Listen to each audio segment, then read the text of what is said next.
एक मशहूर डॉक्टर से मुलाकात।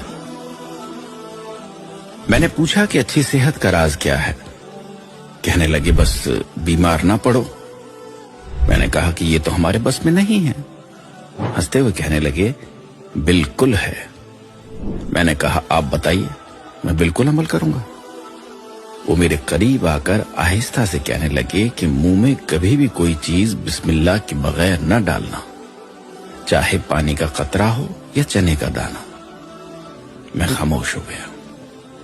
फिर कहने लगे कि अल्लाह ने कोई भी चीज बेमकसद और बिला वजह नहीं बनाई है। हर चीज में हिकमत है और इसमें फायदे और नुकसान दोनों पोशीदा हैं। जब हम कोई भी चीज बिस्मिल्लाह पढ़कर मुंह में डालते हैं तो अल्लाह इसमें से नुकसान निकाल देता है। हमेशा बिस्मिल्लाह पढ़कर खाओ पियो और दिल में बार बार अल्लाह का शुक्र अदा करते रहो, कभी बीमार ना पड़ोगे। मेरी आंखें तर हो चुकी थी ये सोचकर कि ये कितना बड़ा आलिम है। देर हो रही थी। मैं सलाम करके उठने लगा तो वो मेरा हाथ पकड़कर कहने लगे कि खाने के हवाले से आखिरी बात भी सुनते जाओ। मैं जी कहकर बैठ गया।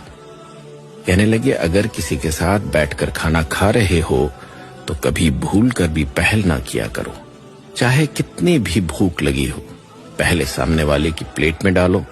जब तक वो अपने मुंह में लुकमा ना रख ले तुम शुरू ना किया करो। मेरी हिम्मत नहीं हो रही थी कि इसका फायदा पूछूं, लेकिन वो खुद ही बताने लगे तुम्हारे खाने का सदका अदा हो गया और साथ ही अल्लाह भी राजी हुआ कि तुमने पहले उसके बंदे का ख्याल किया। याद रखो, खाना जिस्म की और बिस्मिल्लाह रूह की ग़िज़ा है। अब बताओ, तुम ऐसे खाने से बीमार पड़ सकते हो? मैं बेसाख्ता उनके चेहरे पर अपने दोनों हाथ रखकर तेजी से जाने के लिए मुड़ा और ये सोचने लगा कि दीन की इन छोटी छोटी बातों से हम और हमारे माशरे के लोग कितने महरूम हैं। एक मशहूर डॉक्टर से मुलाकात।